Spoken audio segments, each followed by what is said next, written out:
every year MMA and boxing seem to come closer together for better or worse. But here's what I mean by that, because in the past, a lot of people in the boxing world didn't really embrace MMA, right? And then a smaller percentage of the MMA world, at least in my opinion, felt the same about boxing, where we love it, but a lot of people just wanted nothing to do with it. But 30 years later, now that MMA's been around, of course, boxing's been around for about 100 years. I feel like there's a lot more people that really like both sports, and I'm all about that.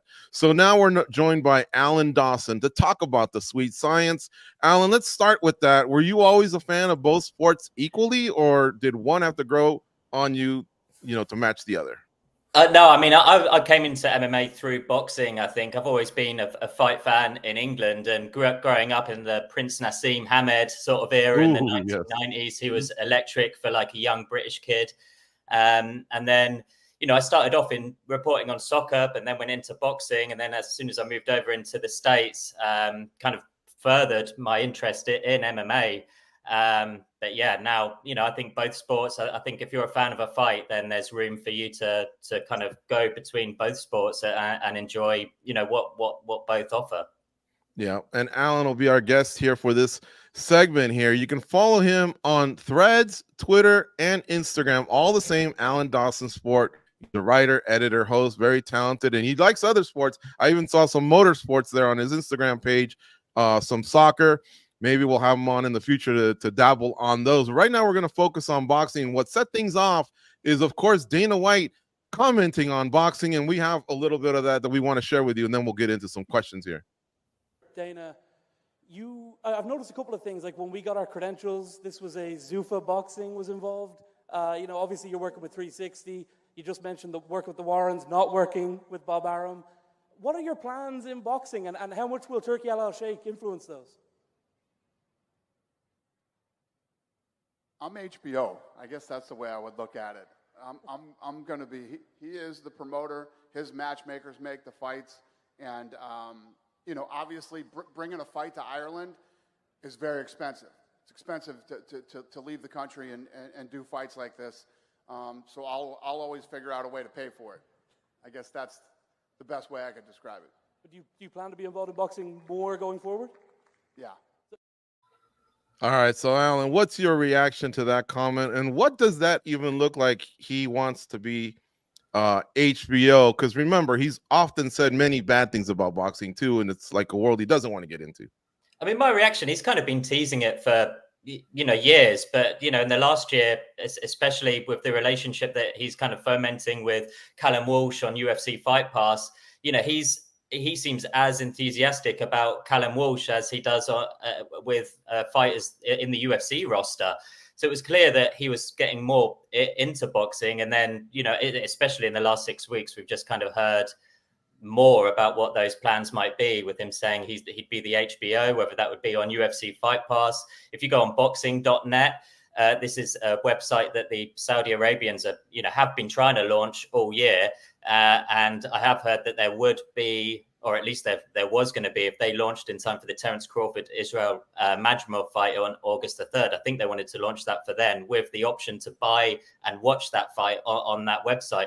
So if Dana White was involved in that, and then maybe had shoulder programming, which he does great, I think with Contender Series, Ultimate Fighter, these are things that boxing probably doesn't really have unless you're on the HBO or Showtime, when they had 24/7 or All Access. Dana White knows how to do those sorts of programs. If those were on UFC Fight Pass, or if there was synergy between boxing.net and Fight Pass, that seems to be one or two or both options that I could see happening. My reaction is excitement. I'm in boxing, I'm in MMA. I think you bring these two sports together and good things can happen. A lot of bullshit could probably happen as well. This is the fight game, and it could move either way. But yeah, general reaction. I think boxing is a sport that's welcomed Daniel Kinahan. It's a sport that's welcomed Turki Al Sheikh. Why can't we welcome Dana White as well? Mm-hmm. Now he is now obviously been in combat sports for many years. He likes to throw on big shows. You saw what he did at the Sphere. Yeah. And I don't know that he wants to start kind of like at the grassroots level. So my question to you would be, not is there room for him in boxing, but is there room for him in boxing at the top level, like with the names that you just mentioned, you know, a Crawford, or maybe somehow getting Canelo Alvarez, you know, to fight abroad or whatever. This is what I think is quite interesting, because like his relationship with Terence Crawford goes back probably a while, because Crawford was training at the UFC Performance Institute. I'm sure for a couple of years. Deontay Wilder has trained there. It is open to boxers. You know, I think the UFC has been interested in Crawford, whether that would be with Zuffa Boxing, but you know, Crawford's ended up with Turki Al-Alashik. I think there's room for him at the top level for sure, because even if it was on a broadcast, marketing, distribution level, there are rights that are up for grabs in the next year. Top Rank's deal with ESPN is expiring. Premier Boxing Champions recently left Showtime Sports, and they've signed with Prime Video. But there is for sure room with, you know, in the PBC. They need more dates. You know, I know they're talking to another broadcaster. That could be Fight Pass. That could be, I know it's not right now, but that, you know, there's room for Dana White to come in with these rights that are up for grabs. Golden Boy Promotions has a deal with DAZN, but I feel in recent years they've always felt as the number two to Matchroom when it comes to you know, DAZN and their interests. I think DAZN should for sure get more involved with Golden Boy because of what they've done throughout this year. I think Golden Boy is probably the lead promoter in boxing in the United States. So, you know, between the three of them, maybe there's rights that could be up for grabs for someone like Dana White if he was going to come into the game from a broadcast point of view. And Oscar does seem to be clapping back, so maybe he'll make his move in 2025. All right, let me share you with the panel here. Goes, what do you have for Alan Dawson? Alan, so Dana White, he's denying the idea that Francis Ngannou is getting bigger paydays in boxing than in the UFC. And we all know it's not really necessarily contract for contract, right? I mean, there are opportunities. There's your freedom, right, that you get in boxing a little bit more, and your ability to kind of generate sponsors. Are these sponsors paying as much as they used to back in the day? Like, what do you think of that when you compare the two contracts that Dana White is bringing up? Yeah, I mean, just to kind of like, I was surprised Dana White said that it just going on Riyadh season, you know, fight purses to start with. Mark Demori is a kind of regional level guy. He's fought some international fights. He fought Filip Hrgović in Riyadh, and he got paid $300,000. Hrgović got paid $3 million. On the same card, Deontay Wilder fought Joseph Parker. Wilder got paid $10 million. Bob Arum told me before Tyson Fury fought Ngannou and then Alexander Usyk that he was going to get paid more than $200 million for both fights combined.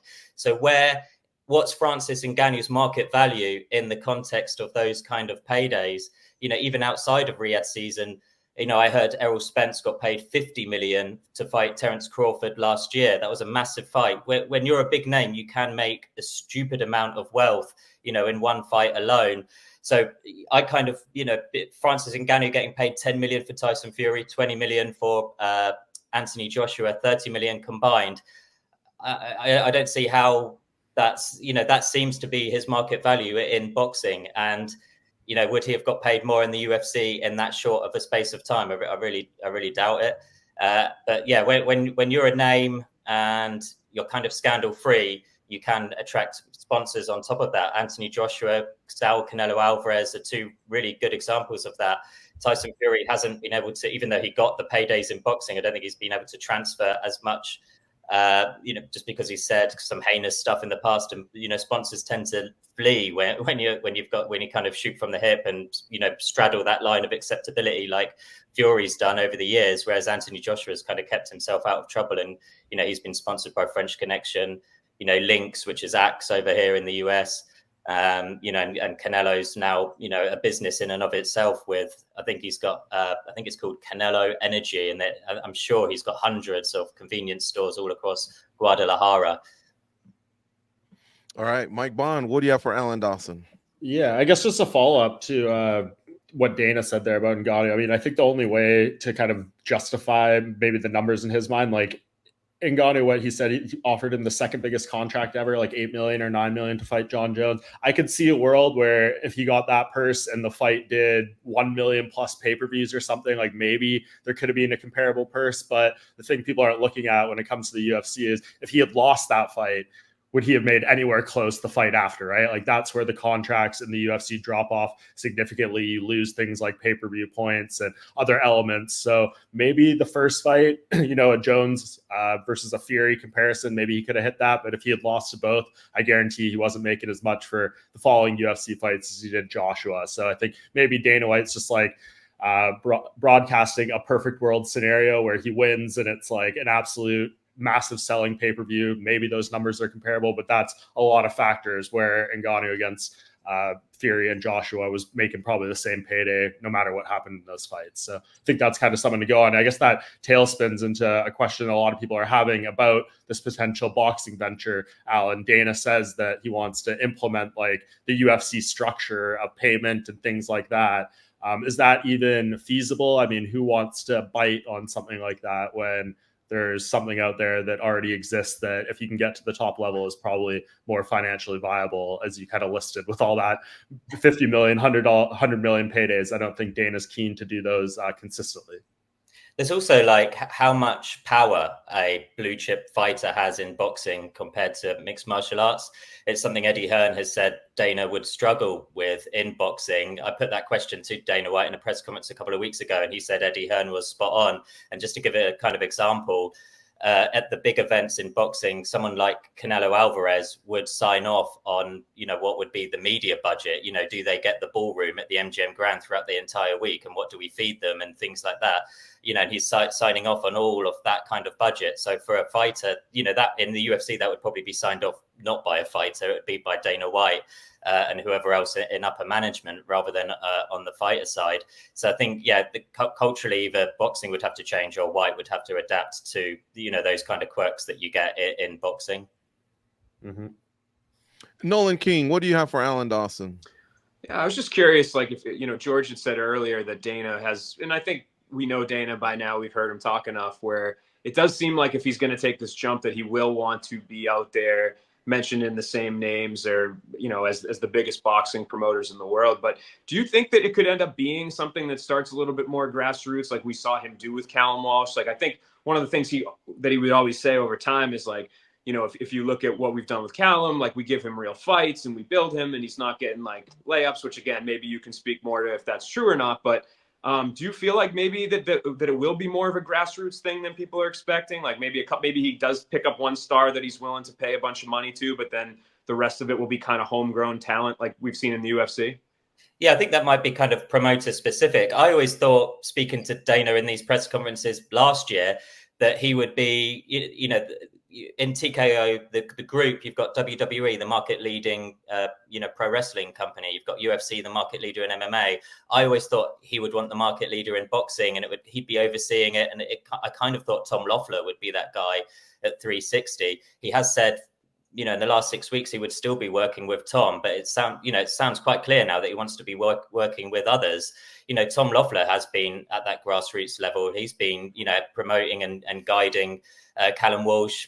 Previously he had Gennady Golovkin and the Klitschko brothers. He's done a lot for women's boxing before it was kind of fashionable to do so. In the last 5 years, Tom was kind of on that train before then. He was also one of the champions in the much lighter weight classes in boxing.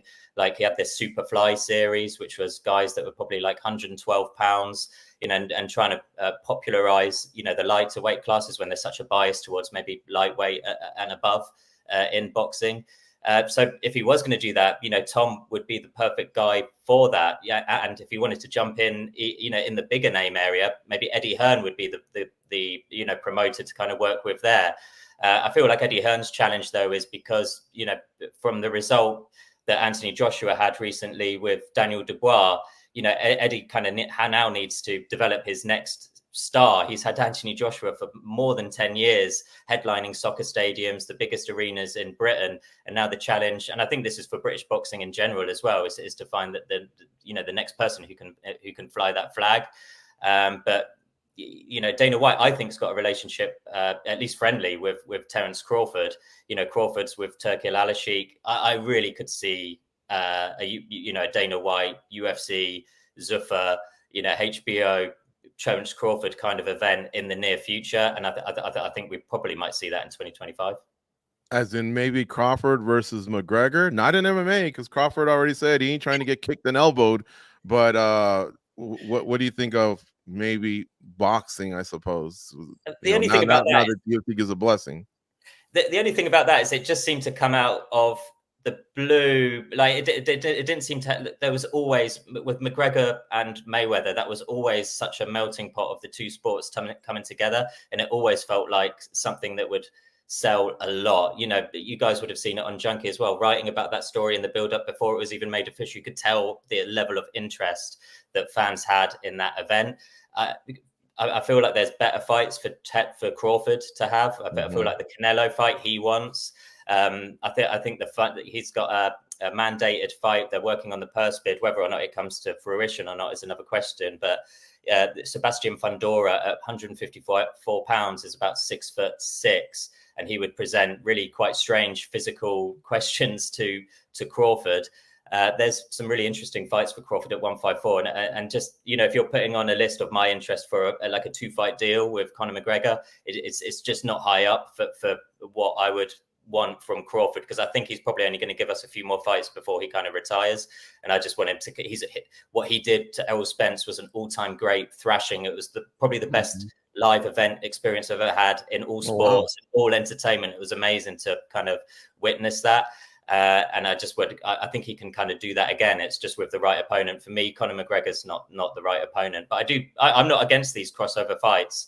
I just find that one a little bit more, you know, let's throw something to the wall and see if it sticks, rather than having that organic build up that, you know, Mayweather, McGregor had, and to an extent Francis Ngannou had coming into the sport as well.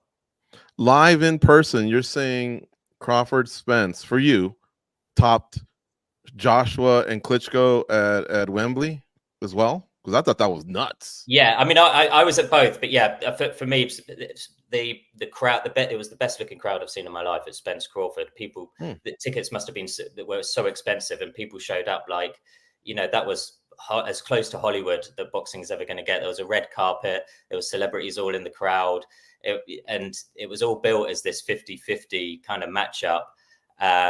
With with Klitschko and Joshua. Tyson Fury had already beaten Klitschko. The kind of aura had lost a little bit on Vladimir's side. You know, Tyson Fury is the one to dethrone him. Joshua is kind of like just adding to, you know, the tail end of what was Klitschko's, you know, career at that point. Klitschko came to fight that night, though. He knocked him down. It was an amazing thing. But I liked Crawford. You were there. It's it's obviously your opinion. But, you know, let's segue into this. Why do you think Dana White's so opposed to a stadium show? You got Tom Aspinall now, who's obviously blowing up, right, in England and the UK in general. And I'm just thinking, whatever happens with Jones and Miocic, whether one of them stays or they both retire, somehow he's got to get this guy in a stadium to do a big show like what we've just talked about, or what Anthony Joshua recently did. The English crowd delivers on the stadium shows. Yeah, I think that's like true. And it's not just one fighter. Anthony Joshua has done it time and time again. Carl Froch did it in against George Groves in the second fight. That was 80,000 at Wembley Stadium. Tyson Fury's done it. I really think Tom Aspinall could be that guy. Stadium fights in Britain are amazing to be a part of. I'm surprised Dana White has taken that tone, but he has kind of done it in Australia. So, you know, the framework could be there. I really doubt we'd ever see it in Vegas, though, at the Allegiant, just because of how, from what I've heard from event organizers, I mean, this is more so in boxing than in MMA, but, you know, when you take a fight to the T-Mobile Arena or the MGM Grand, the demand for the tickets means you charge more, and the gate is actually higher at the smaller venues than what you would have at the Allegiant. So maybe that could factor into Dana White's thinking that you'd be able to charge more with the O2 Arena or the arena in Manchester, or, you know, if they went to Liverpool or any of these other kind of big arenas in England, you know, maybe the gate receipts would be bigger overall with the smaller crowd, because the ticket prices would be a lot more. And that is an issue, I think, with British MMA, with UFC. The ticket prices have, I think, for sure priced out some of the common men and women. One final one. Mike Tyson and Jake Paul. I can't believe we're talking about this, but we are. I'm on record. Tyson gets it done in 2 rounds. Am I crazy? Am Oh, am I wow. buying into these videos where he's just smashing them pads still? No, I like it. The only thing is, we've seen it a few times with these kind of influencer crossover events where you get closer and closer to fight week, and then you find out that you've kind of been missold. So they're saying this is a fully sanctioned pro fight that will count on Mike Tyson's record and Jake Paul's record. I kind of think we're going to get to fight week and we're going to find out it's an exhibition.